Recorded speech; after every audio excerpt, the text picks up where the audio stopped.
Car, जो आजकल लोगों के लिए एक स्टेटस सिंबल बन चुकी है। लेकिन क्या आप जानते हैं, कई बार हम अपने फाइनेंशियल फ्यूचर को रिस्क में डाल देते हैं सिर्फ एक कार खरीदने के लिए। घर की भलाई के लिए सोच रहे हैं। तो आइए हम देखते हैं कैसे कुछ लोग मिडिल क्लास होने के बावजूद भी फाइनेंशियली गलत डिसीजंस ले लेते हैं। इमेजिन करिए एक आम मिडिल क्लास आदमी जैसे कि रोहन, जो सपने देखता है एक बड़ी सी कार खरीदने का, और वो बिना सोचे समझे एक महंगी कार खरीद भी लेता है और उस गाड़ी के लिए कर्ज भी ले लेता है। यहाँ तक तो सब ठीक चल रहा था, पर प्रॉब्लम तो तब आती है जब उसका फाइनेंशियल क्रंच आता है।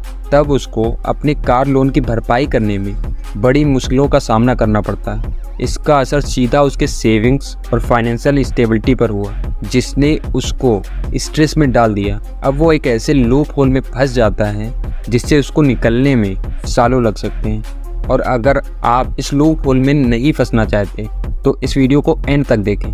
चलिए एक और एग्जांपल से अच्छे से समझते हैं। मीट नेहा, एक मिडिल क्लास वर्किंग प्रोफेशनल है। उसका भी सपना होता है कि मेरे पास भी एक अच्छी सी कार हो, लेकिन उसके सोचने का नज़रिया कुछ अलग होता है। नेहा ने कार लेने के बजाय स्मार्टली उन पैसों को इन्वेस्ट करने का फैसला किया। कार लेना पोस्टपोन कर दिया। उसने अपने पैसे को सही जगह इन्वेस्ट किया, जैसे कि शिप्स में, म्यूचुअल फंड्स में, या शायद प्रॉपर्टी खरीदने के लिए करती है। और वो इन्वेस्टमेंट धीरे धीरे उसके लिए प्रॉफिट जनरेट करने लगी। और आज नेहा फाइनेंशियली स्टेबल है और फ्यूचर के लिए भी तैयार है। तो दोस्तों, ये बात समझने की ज़रूरत है कि कार लेना मतलब उस पैसे को पानी में मिला देना है जो हमारे फ्यूचर को सिक्योर कर सकता था। फाइनेंशियली स्टेबल होना एक प्रूडेंट डिसीजन है। कार लेना ज़रूरी नहीं है, लेकिन फाइनेंशियली सिक्योर होना ज़रूरी है।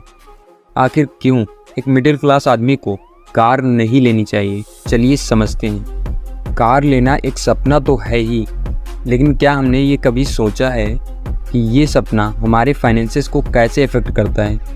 कार खरीदने के बाद हमारे सामने कई चैलेंजेस आते हैं, लाइक EMI पेमेंट्स के बीच में आपकी मंथली इनकम पे बहुत बड़ा बर्डन आ सकता है। उसके साथ ही रेगुलर मेंटेनेंस, अनएक्सपेक्टेड रिपेयर्स और फ्यूल एक्सपेंसेस भी ऐड हो जाते हैं। कार का वैल्यू ओवर टाइम डिप्रिसिएट यानी कि कम होती जाती है, जो रीसेल वैल्यू को भी कम कर देती है।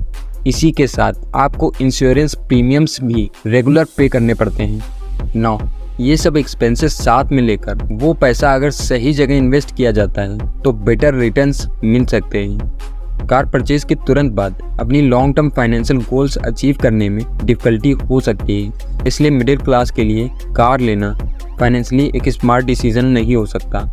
मैं ये नहीं कहता कि हमें कार नहीं खरीदनी चाहिए, बस इस बात का ध्यान रखना चाहिए कि अगर आप फाइनेंशियली सिक्योर हैं तो आप कार बिल्कुल ले सकते हैं। इसलिए हमें अपने सपनों के साथ साथ अपनी फाइनेंशियल हेल्थ को भी ध्यान में रखना चाहिए। आपके इन्वेस्टमेंट डिसीजंस आपके फाइनेंशियल फ्यूचर को सेव करते हैं। हमें समझना होगा कि कार लेना कुछ पल की खुशी तो देता है, लेकिन लॉन्ग टर्म फाइनेंशियल स्टेबिलिटी और ग्रोथ के लिए हमें स्मार्टर डिसीजंस ही लेना चाहिए। तो दोस्तों, अगर आपको ये वीडियो पसंद आई हो तो लाइक करें, शेयर करें और चैनल को सब्सक्राइब भी कर लें। हम जल्द ही मिलेंगे। तब तक के लिए अपना ध्यान रखें, खुश रहें और फाइनेंशियली स्मार्ट डिसीजंस लेते हुए अपने सपनों को पूरा करते रहें।